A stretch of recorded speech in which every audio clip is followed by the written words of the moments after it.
जय हिंद दोस्तों, स्वागत है आप सभी का सुरुचि स्टडी पॉइंट में। आई होप आप लोग का जो पढ़ाई होगा बहुत अच्छे से चल रहा होगा। हमने जितना भी पढ़ाया है आप लोग रिवीजन कर रहे हैं कि नहीं। अगर कर रहे हैं तो कमेंट में लिखकर ज़रूर बताइएगा कि हाँ दीदी, हाँ मैम, हम आपने जो भी पढ़ाया उसका हम रिवीजन कर रहे हैं। क्योंकि देखिए बाबू, रिवीजन बहुत ज़रूरी है। अगर आप किसी भी चीज़ का रिवीजन नहीं करते हैं तो आप भूल जाते हैं।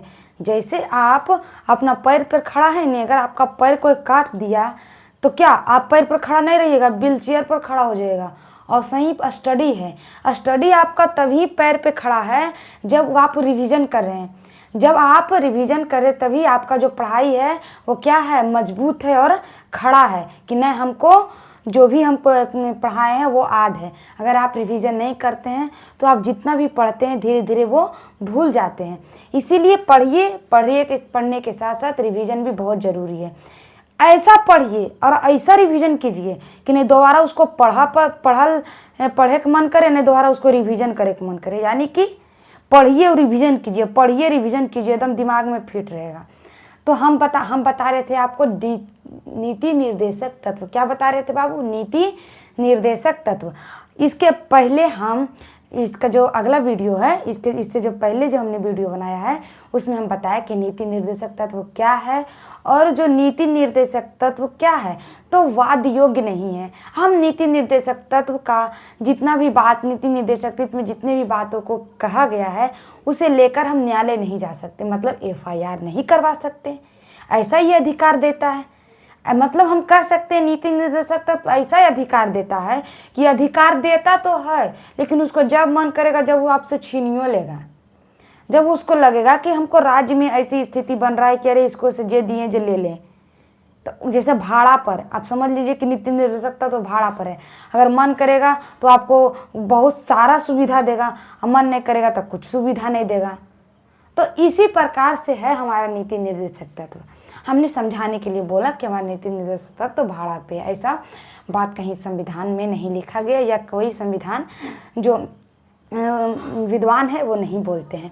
हम देखिए पढ़ रहे थे नीति निर्देशक तत्व। नीति निर्देशक तत्व directive principle of state policy किस में है? तो एक आपका नीति निर्देशक तत्व 36 से 51 है। कहाँ तक है? 36 से 51 क्या है?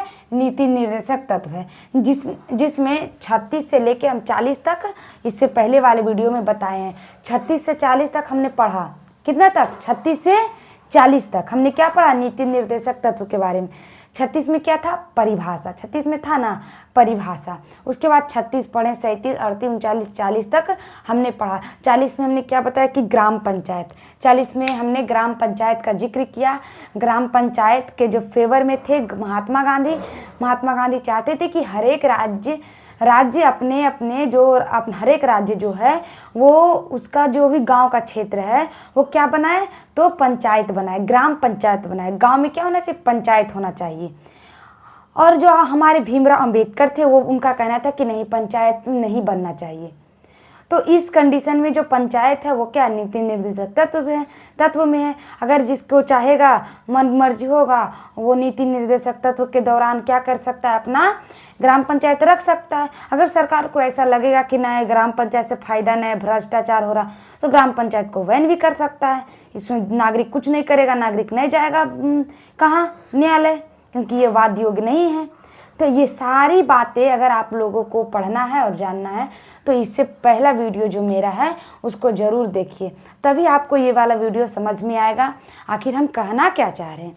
अब देखिए, आज हम अनुच्छेद 41, 42, 43, 44, 45 यह इतना है जो पढ़ेंगे। मतलब 41 से 45 तक आज हम अनुच्छेद को जानेंगे। थोड़े थोड़े पढ़िए, लेकिन ऐसा पढ़िए कि पूरा समझ में आए। ये नहीं कि हम 2.5 घंटा का क्लास कर लिए और हमको कुछ समझ में नहीं आए, ऐसा नहीं करना है। उतना भर पढ़िए जितना भर आपका क्या हो, माइंड में सेट हो, और उतना भर आप क्या कर सकते हैं, एक बार में एब्जॉर्ब कर सकते हैं। हम चाहते तो 36 से 50 एक बार पढ़ा देते, लेकिन 36 से 50 हम एक बार पढ़ा देते, लेकिन हमने ऐसा करना सही नहीं समझा, क्योंकि हर एक स्टूडेंट का माइंड एक जैसा नहीं होता है। कुछ लोगों को कुछ बातें जो होती है वो धीरे धीरे समझ में आती है। तो जैसे जैसे आप लोग हमारा वीडियो और देखिएगा वैसे वैसे आप लोग को नीति निर्देशकता तो भी पूरा कंप्लीट हो जाएगा। तो हम स्टार्ट करते हैं क्लास। देखिए, अनुच्छेद 41 में कहा गया है कुछ दशाओं में काम, शिक्षा, लोक सहायता। मतलब कि कहता है कुछ दशाओं में सहायता।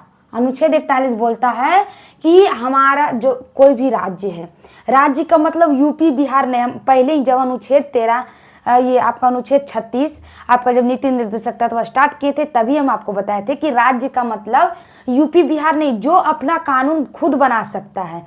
और कानून बनाएगा वह संस्था जो अपना कानून खुद बना सकता है, और उसका जो टैक्स है किसके कहाँ से आ रहा है, तो नागरिक के मतलब उसका जो संस्था का खर्चा है वो नागरिक के टैक्स से आ रहा है, जनता के टैक्स से आ रहा है। तो वो क्या है, अपने आप में स्टेट है जो अपना नियम कानून बना सकता है, बनाकर क्या कर सकता है, राज्य जो जैसे नियम कानून बनाया उसका जो नियम कानून है वो की करेगा, संसद उसको क्या करेगा, लागू करेगा।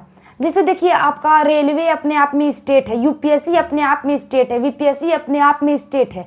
वो लोग नियम कानून अपने बनाता है ना।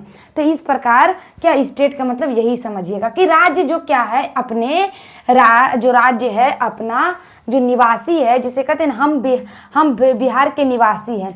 तो जो बिहार के निवासी है, राजस्थान के निवासी, जो कहीं के भी राज्य के निवासी है, या कोई भी ऐसा क्षेत्र, कोई भी ऐसा राज्य, कोई भी ऐसा क्षेत्र जो अपना नियम कानून बनाता है, तो वो ध्यान में रखकर बनाएगा। कोई भी ऐसा जो क्षेत्र है या राज्य है जो अपना नियम कानून बनाता है, तो वह क्या करके रखेगा, तो ध्यान में रख के बनाएगा कि जो वहाँ के नागरिक हैं, वहाँ के लोगों को क्या मिले, तो कुछ दशाओं में क्या मिले, सहायता मिले, लोक सहायता मिले। तो देखिए कैसा सहायता मिले, तो बुढ़ापा, बेरोजगारी, बीमारी जैसी स्थितियों में सार्वजनिक सहायता पाने का अधिकार सुरक्षित करता है। अनुच्छेद 41 कहता है कि राज्य की जिम्मेवारी बनती है कि वो अपना जो देश में बेरोजगार है, जो लोग बेरोजगार है, जिनकी आर्थिक स्थिति नहीं सही है, उनको क्या दे, तो उन्हें बेरोजगारी भत्ता दे। हमने स्टार्टिंग में ही पढ़ाया था तो बोला था कि नीति निर्देशकता तो कैसा, उसका उद्देश्य क्या है, तो सामाजिक, आर्थिक और राजनीतिक दृष्टि से क्या बनाना, तो देश को सुदृढ़ बनाना। सामाजिक, आर्थिक और राजनीतिक। आर्थिक तो पैसा कौड़ी भी देगा तबे नहीं, और राजनीतिक सभी को समान न्याय मिलना चाहिए।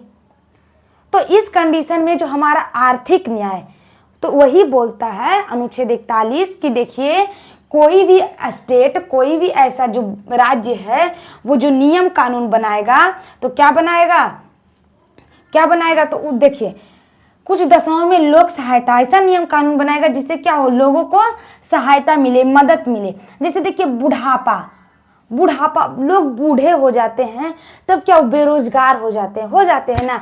जैसे हमारे दादा दादी, नाना नानी वो बूढ़े हो गए तो वो एक तरह से बेरोजगार, उनके पास कोई काम नहीं है, लेकिन वो बूढ़े हो गए तो उनके पास और भी ज़रूरत है पैसे की ज़रूरत है, क्योंकि बुढ़ापा में लोग जल्दी बीमार होता है, ज़्यादा बीमार होता है, बहुत ज़्यादा बीमारी होती है। उन्हें अच्छा खाना, पौष्टिक आहार ज़्यादा चाहिए, जिससे क्या हो, उनकी जो स्वास्थ्य है, वो हेल्थ है, वो अच्छी रह सके।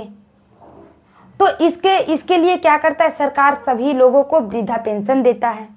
तो सरकार की जिम्मेवारी बनती है कि बूढ़े बूढ़ियों को भी ध्यान में रखा जाए, दादा दादी, नाना नानी को भी ध्यान में रखकर कुछ ऐसा कानून बनाए जिससे उनको भी सहायता मिले। और अच्छा बात है, सरकार वृद्धा पेंशन देती है, तो कुछ हम सारे मतलब 100% में कोई भी 100% सही या 100% गलत नहीं रहता है समाज में। हमारा एक समाज ऐसा है जहाँ 50% व्यक्ति सही है तो 50% गलत है। तो जैसे कि वृद्धा पेंशन अगर मिलता है तो सोचिए, कोई कुछ ऐसे भी लोग होते हैं जो क्या होते हैं, अपने सास ससुर को, अपने माता पिता को नहीं देखते हैं, तो उनका जो वृद्धा पेंशन होता है वो एक तरह से बुढ़ापा का सहारा, या कह सकते हैं उनकी बुढ़ापा का लाठी बनता है, जिससे लोभ में भी आकर उनका जो बेटा होता है, उनकी जो बहू होती है, वो क्या करती है, उनकी सेवा सत्कार करती है। और उन वृद्ध व्यक्तियों के पास भी अपना धन राशि होता है जिसे वो खर्च कर सकते हैं। तो ये एक तरह से क्या हुआ, सहायता प्रदान कर रहा है। लेकिन इसमें आप क्या नहीं कर सकते, न्यायालय नहीं जा सकते हैं।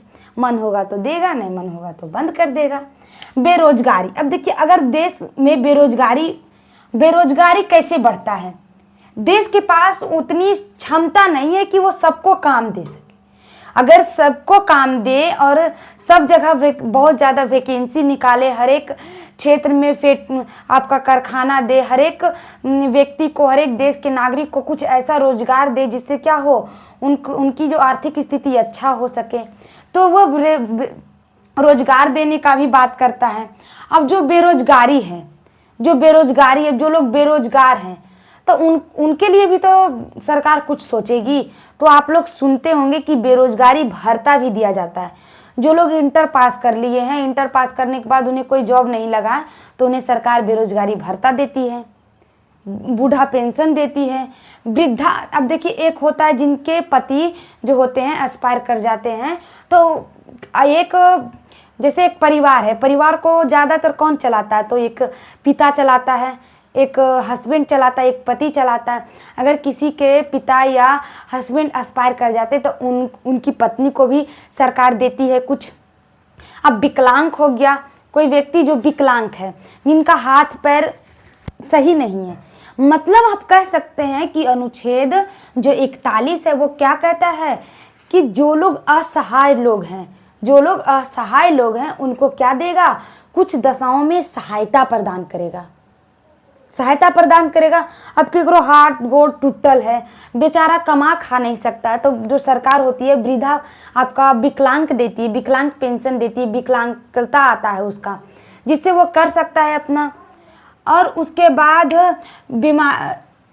बेरोजगारी या बीमारी जैसी स्थितियों में सार्वजनिक सहायता पाने का अधिकार सुरक्षित करता है।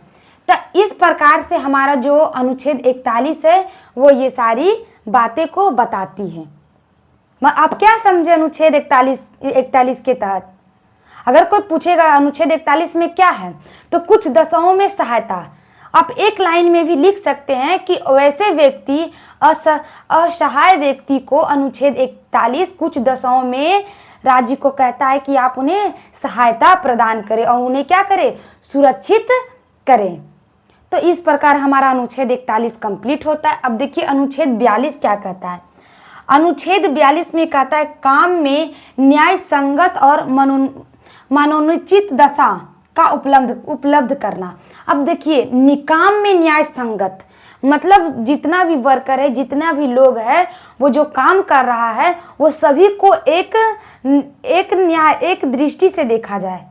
सबको क्या देखा जाए, एक दृष्टि से देखा जाए, सबको इक्वलिटी के रूप में देखा जाए, जिससे क्या हो, जो काम कर रहे वर्कर को ऐसा नहीं महसूस हो कि हमें भेदभाव हो रहा। जैसे कि कोई वर्कर है जो कोई ऐसा कारखाना में काम करता है जहाँ चूड़ी बनती है, बात मान लेते हैं या ऐसा इमेजिन कर लेते हैं, कोई ऐसा कारखाना है जहाँ चूड़ी और मेकअप के सामानों को बनाया जाता है, और कुछ ऐसे जो वर्कर है जिसे 8 घंटे में ही छोड़ दिया जाता है और वही काम सेम व्यक्ति कर रहा है, उसे 12 घंटे में छोड़ा जा रहा है।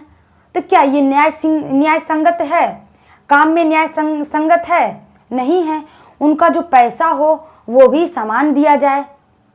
तो हमारा जो आर्टिकल 42 है वो कहता है कि काम में न्याय संगत और मनोनिश्चित दशा, मतलब आप उसे ऐसा काम करवाइए जिससे उसको कोई भी ऐसा तकलीफ नहीं हो, उसको मानसिक तकलीफ नहीं हो, उसे शारीरिक तकलीफ नहीं हो। कोई ऐसा काम आप न कराइए कि जिससे उसे ऐसा लगे कि ये हमारे लिए सही नहीं है।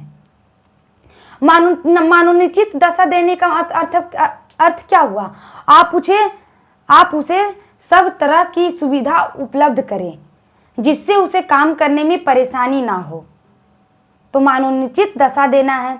उन्हें जो भी वर्कर है जिससे आप काम ले रहे हैं उन्हें कैसी दशा देनी है, तो मनोनिश्चित दशा देना है जैसे वो सोच रहे हैं।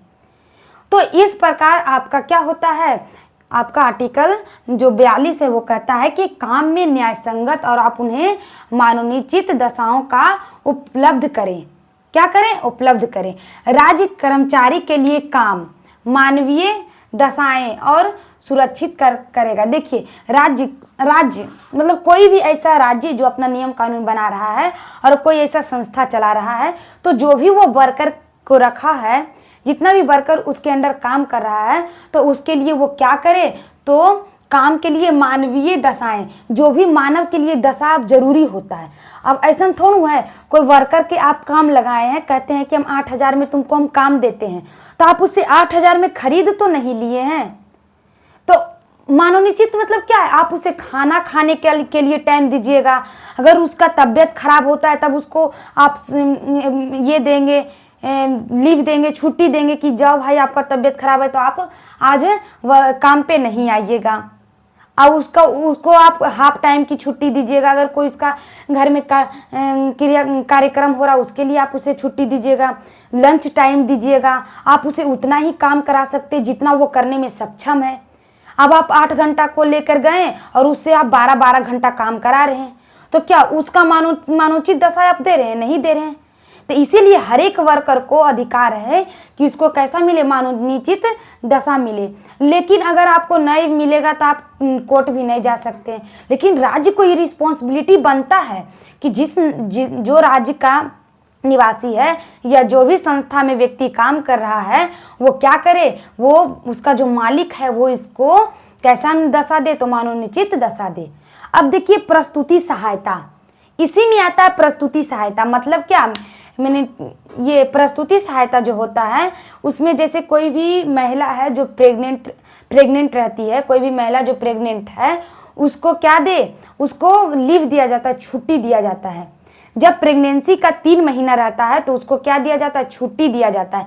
आप किसी भी प्रेग्नेंट महिला से प्रेगनेंसी के जैसे 9 महीना में आप 3 महीना उसको क्या दीजिएगा, जब उसका प्रेगनेंसी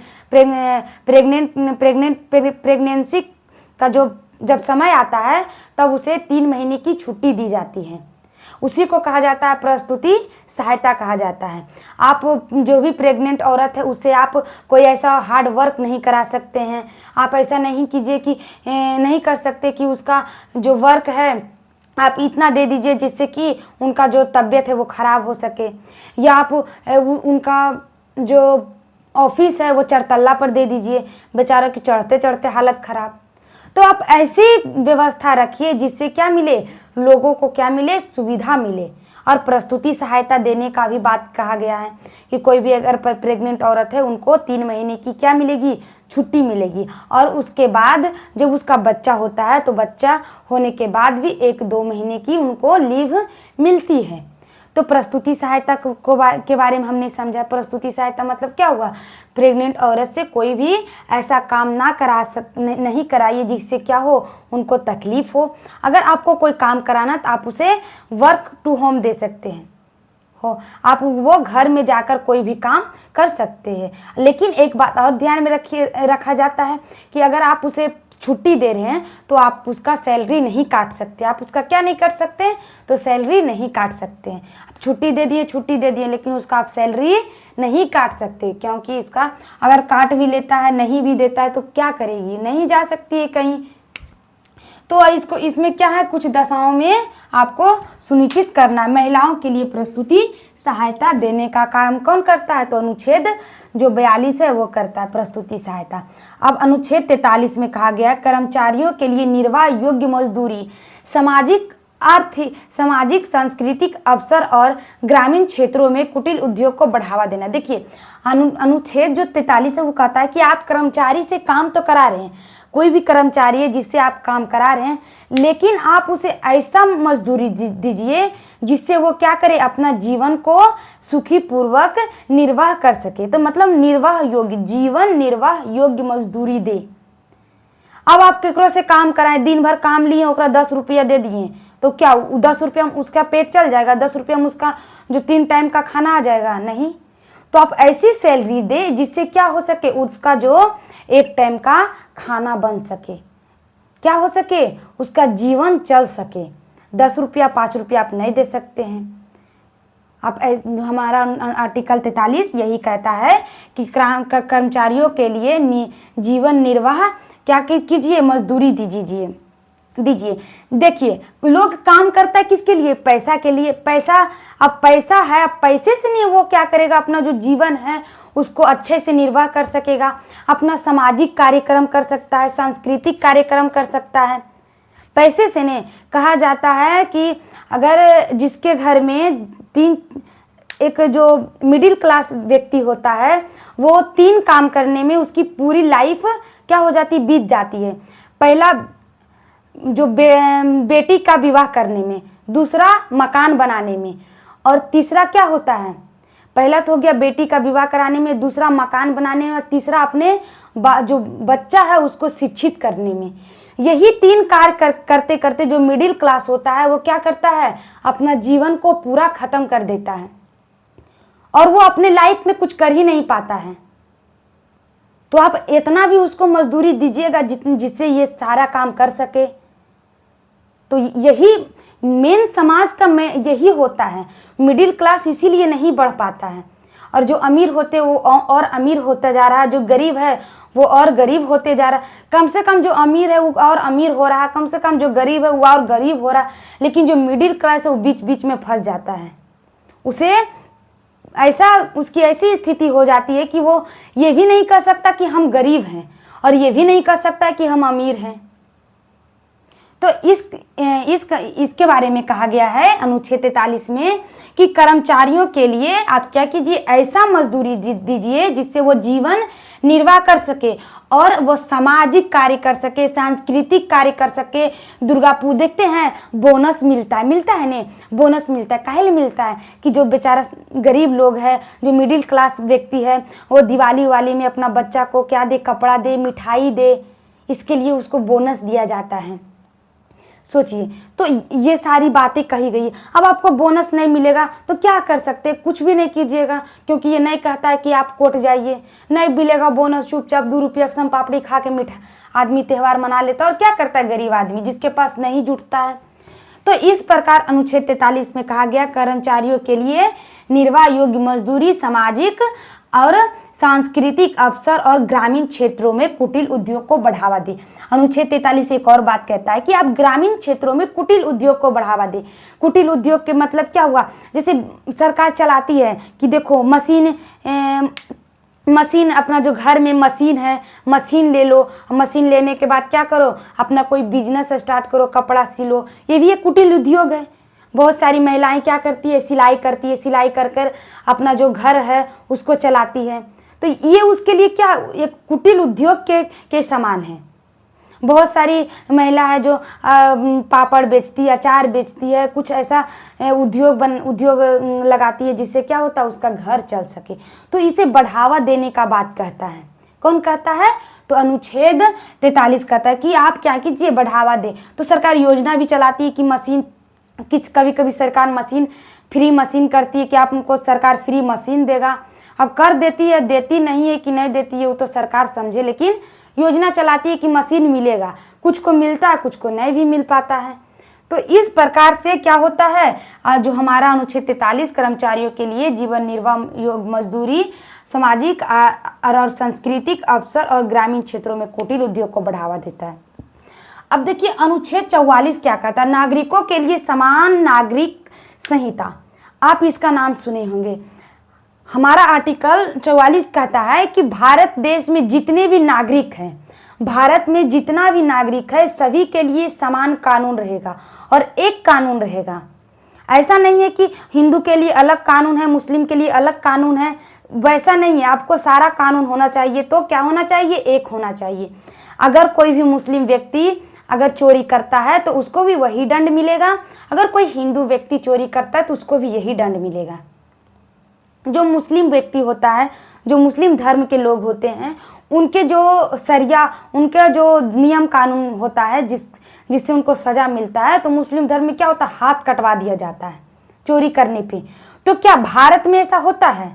भारत में ऐसा नहीं होता। भारत में समान न्याय मिलता है। क्या मिलता है, समान न्याय मिलता है।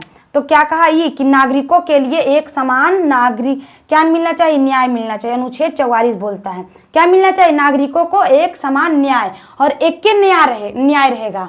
एक समान तो कहता ही है। इसका कहने का मोटिव है कि सभी नागरिकों के लिए, सभी धर्म के लोगों के लिए, सभी जाति के लोगों के लिए एक न्याय होगा, एक कानून होगा। अब अनुच्छेद 45 में कहता है बालकों के लिए निःशुल्क शिक्षा अनिवार्य है, एकदम अनिवार्य, जरूरी है बालक के लिए जो 14 से जीरो से 14 जिसे देखिए 6 से 14 साल, जीरो तो पढ़ता नहीं है, हैं तो 6 साल से देखिए जरी गोबर रहता है तो लोग आंगनबाड़ी भेजते हैं नहीं, तो आंगनबाड़ी भी किसके अंडर में है, तो आंगनबाड़ी भी सरकार निःशुल्क देती है। आंगनबाड़ी जाता है तो चॉकलेट मिलता है, राशनों मिलता है, और फिर सिलेट लेके सब आंगनबाड़ी जाता है। तो आंगनबाड़ी जाता है 3 साल से लोग आंगनबाड़ी भेजल स्टार्ट कर देता है कि जाओ तुम आंगनबाड़ी में पढ़ना। तो आंगनबाड़ी पढ़ता है, फिर उसके बाद जब वो बड़ा होता है, थोड़ा बड़ा होता है, 6-7 साल के होता है, तो फिर उसको भेजता है कहाँ कि जाओ तुम मिडिल स्कूल में पढ़ना, प्राइमरी स्कूल में पढ़ना। फिर वहाँ अंडा मिलता है, पोषण आपको खाना मिलता है, साइकिलों सरकार देता है, पोशाक भी देता है, कपड़ों आपका किताब भी देता है, तो निःशुल्क, और शिक्षा भी निःशुल्क देता है। क्या कोई सरकारी जो टीचर है वो आपसे पैसा लेते हैं? नहीं लेते हैं। कोई पैसा लेता है सरकारी? यहाँ तक आप कह सकते हैं 12th तक सरकारी जो लोग होते हैं जो पैसा नहीं लेते हैं। सरकार को हम लोग पैसा देते हैं, जो टीचर पढ़ाते हैं उसको पैसा देते हैं, लेकिन इतना कहा गया है कि आप जो 6 मतलब जो बच्चे आयु 6 में मतलब 6 वर्ष के आयु से लेकर 14 वर्ष के आयु तक के बच्चों को क्या मिलना चाहिए? अनिवार्य शिक्षा मिलना चाहिए। एकदम मतलब शिक्षा जरूरी है, उसको मिलना ही मिलना चाहिए। हम जब आर्टिकल 21 के क पढ़ाए थे, आर्टिकल 21 के क में इसको मौलिक अधिकार के रूप में डाल दिया गया। अब यहाँ पे समझिए, अगर ई तो यहाँ पे आपको निःशुल्क कर दिया है, निःशुल्क कर दिया है कि निःशुल्क शिक्षा अनिवार्य है, लेकिन इसमें एक और क्या है लफड़ा कि ये आप अगर ये बंद कर देता है निःशुल्क शिक्षा देना, तो आप नहीं सुप्रीम कोर्ट जा सकते हैं, नहीं हाई कोर्ट जा सकते हैं। मतलब आप ये वाद विवाद नहीं कर सकते, आप इस पे मुकदमा नहीं दायर कर सकते। इसीलिए कहा ना, ये शिक्षा बहुत अनिवार्य चीज़ है। हर एक इंसान को, हर एक बच्चा को शिक्षा जरूरी है।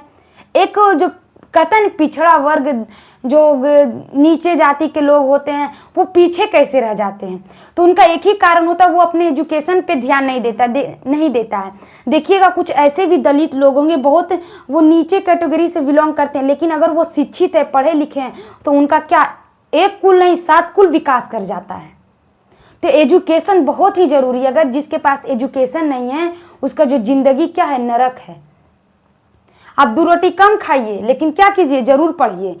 अगर नहीं पढ़िएगा तो हमेशा आप क्या कैसे, तो नहीं कहता कि अगर कोई लड़की नहीं पढ़ती है तो वो क्या 4 दीवारी में घुट घुट कर मर जाती है। अगर कोई लड़की नहीं लड़का अगर नहीं पढ़ा, बात मतलब ऐसा नहीं, लड़कों को भी पढ़ना चाहिए, लेकिन अगर लड़का नहीं भी पढ़ता है तो वो कमाता खाता है और दूसरे पे धौ जमाता है कि हम तुमको कमा के देते हैं। ऐसा देखा जाता है समाज में। लड़कियों, अगर जो लड़की नहीं कमा रही है उसको बोलता है कि हम तुमको कमा के दे रहे हैं, हम तुमको क्या कर रहे हैं, खिला रहे हैं बैठा कर। अगर आप एजुकेटेड रहिएगा, आप शिक्षित रहिएगा, तो आपको यह सुनने को नहीं मिलेगा, और आप सब जगह जाइएगा, घूरिएगा फिरिएगा, आपको भी क्या जीवन का एंजॉय मिलेगा। और जो नहीं पढ़ती वो क्या 4 दीवारी में घुट घुट कर उसका जो जीवन होता है वो वहीं तक सीमित रह जाता है। इसीलिए एजुकेशन बहुत ज़रूरी है, खासकर लड़की के लिए तो। और जो लड़की एजुकेटेड है उसको कोई कभी दबा नहीं सकता है, चाहे कोई हो। अब देखिए, तो इसीलिए जो ये 45 है अनुच्छेद, जब बालक के लिए निःशुल्क शिक्षा का बात किया गया है, तो हम आपको पढ़ाए थे कि आर्टिकल 21 के क में, आर्टिकल 21 के क बाद में जोड़ा गया, इसको देखा बाद में जोड़ा गया। अब ये जो मौलिक अधिकार भी है हमारा, जो 6 से 14 वर्ष की आयु को मौलिक अधिकार है बच्चे को कि हमको अनिवार्य शिक्षा चाहिए, अगर आप हमको शिक्षा नहीं दीजिएगा तो हम केस कर सकते हैं। तो इस प्रकार से अनुच्छेद 45 कहता है बालकों के लिए निःशुल्क शिक्षा अनिवार्य है।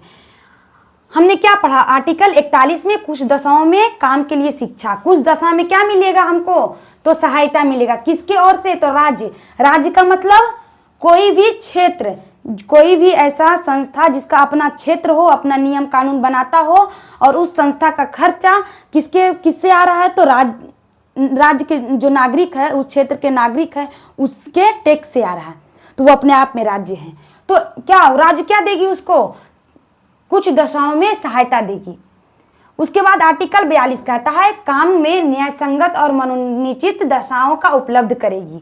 43 में हमने क्या पढ़ाया, कर्मचारियों के लिए निर्वाह योग्य मजदूरी। 44 में क्या बताएं, नागरिकों के लिए समान नागरिक संहिता। और 45 में आपका बालकों के लिए निःशुल्क विधि सहायता, निःशुल्क अनिवार्य शिक्षा। हमने 45 तक बता दिया और 46 से 51 आपको हम अगले वीडियो में पढ़ाएंगे। जय हिंद।